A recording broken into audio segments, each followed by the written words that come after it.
بسم اللہ الرحمن الرحیم۔ السلام علیکم۔ آج کی ویڈیو میں رمضان المبارک کی تیاری کے حوالہ سے بات کی جائے گی۔ رمضان المبارک کی سب سے بڑی تیاری یہ ہے کہ اپنے دلوں کو صاف کر لو۔ جس کسی کے دل میں نفرت ہو، بغض ہو، غصہ ہو کسی کے لیے، تو اپنے دل کو صاف کر لو۔ آپ نے دیکھا ہوگا کہ گھروں میں روزانہ صفائی کی جاتی ہے۔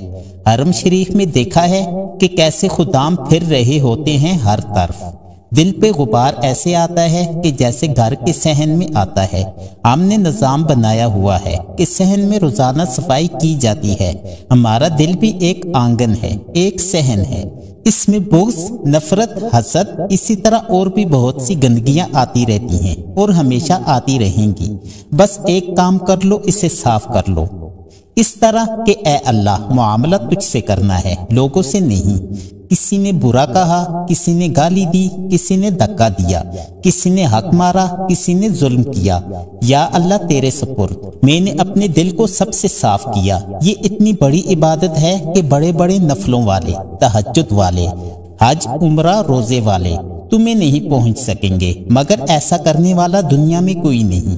نفل پڑھنے والے تو بے شمار ہیں، عمرے کرنے والے بے شمار ہیں، علماء بے شمار ہیں، حج کرنے والے بے شمار ہیں، سخاوت کرنے والے بے شمار ہیں، لیکن دل کے ٹکڑے کو صاف کرنے والا لاکھوں میں ایک بھی نہیں۔ مشکل کام ہے، آپ یہ کام سیکھ لیں۔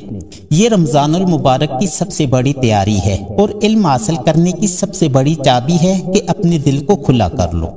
اگر کوئی چیز خالی ہوگی تو بیچ میں کچھ آئے گا نا۔ جس دل میں بغض بھرا ہو، نفرت بھری ہو، حسد بھری ہو، کینہ بھرا ہو، تو اس میں خاک آئے گا، اس میں تو علم کی ایک کرن بھی نہیں آئے گی۔ زبان سے اگرچہ کے جتنے مرضی موتی بکھیریں، اگر دل میں بغض، کینہ، حسد ہے تو یہ آنکھوں سے اندھا نہیں بلکہ دل سے اندھا ہے۔ مشہور حدیث ہے کہ آپ صلی اللہ علیہ وآلہ وسلم نے فرمایا کہ اس دروازہ سے جنتی آ رہا ہے۔ ایک انصاری صحابی داخل ہوئے، جوتا ہاتھ میں، داڑھی میں وضو کا پانی ہے۔ دوسرے دن بھی آپ صلی اللہ علیہ وآلہ وسلم نے فرمایا کہ اس دروازے سے جنتی آ رہا ہے۔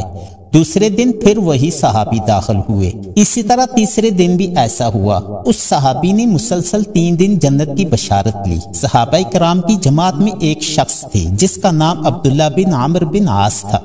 ان سے بڑا عبادت گزار صحابہ کرام میں کوئی بھی نہیں تھا۔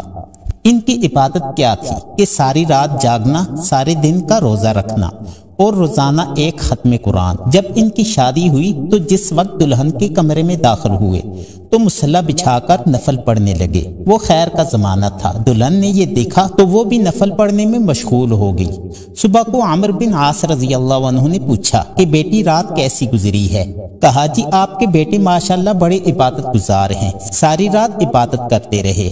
حضرت عمرو بن عاص رضی اللہ عنہ کو بڑا غصہ آیا۔ بیٹے کو تو کچھ نہیں کہا، سیدھا اللہ کے رسول صلی اللہ علیہ وآلہ وسلم کے پاس گئے اور عرض کی کہ یا رسول اللہ صلی اللہ علیہ وآلہ وسلم، یہ عبداللہ کو دیکھیں کہ کیسا نادان ہے، یہ شادی والی ساری رات نفل پڑھتا رہا ہے۔ تو آپ صلی اللہ علیہ وآلہ وسلم نے عبداللہ بن عمرو رضی اللہ عنہ کو بلا کر ڈانٹا کہ تو نے مہینے میں صرف 3 روزے رکھنے ہیں اور ہفتے میں ایک قرآن ختم کرنا ہے۔ عبداللہ بن عمرو رضی اللہ عنہ کے ذہن میں بات آئی کہ میں ساری رات جاگتا ہوں، سارے دن کا روزہ رکھتا ہوں اور روزانہ ایک ختم قرآن شریف کرتا ہوں، تو مجھے جنت کی بشارت نہیں ہوئی، لیکن فلاں صحابی کو جنت کی بشارت مل گئی۔ ان کے ذہن میں خیال آیا کہ میں جا کر دیکھتا ہوں کہ وہ صحابی کیا عمل کرتے ہیں جس کی وجہ سے انہیں جنت کی بشارت مل گئی ہے۔ تو ان کے پاس پہنچے اور کہا کہ میرے ابا تھوڑے ناراض ہیں، کیا تھوڑے دن میں آپ کے پاس رہ سکتا ہوں؟ تو وہ صحابی کہنے لگے بسم اللہ آ جاؤ۔ اب رات کو عشاء کی نماز پڑھ کر انہوں نے چادر لی اور سو گئے، اور چادر تھوڑی سی اوپر کر کے ان بزرگ صحابی کو دیکھنے لگے کہ وہ کیا عمل کریں گے۔ وہ صحابی آئے، سرہانے پر سر رکھا اور اللہم بسمک اموت و احیا پڑھ کر سو گئے۔ عبداللہ بن عمرو ان کو دیکھتے رہے کہ یہ کب اٹھیں گے اور کیا عمل کریں گے، لیکن وہ صبح کی اذان کے وقت اٹھے۔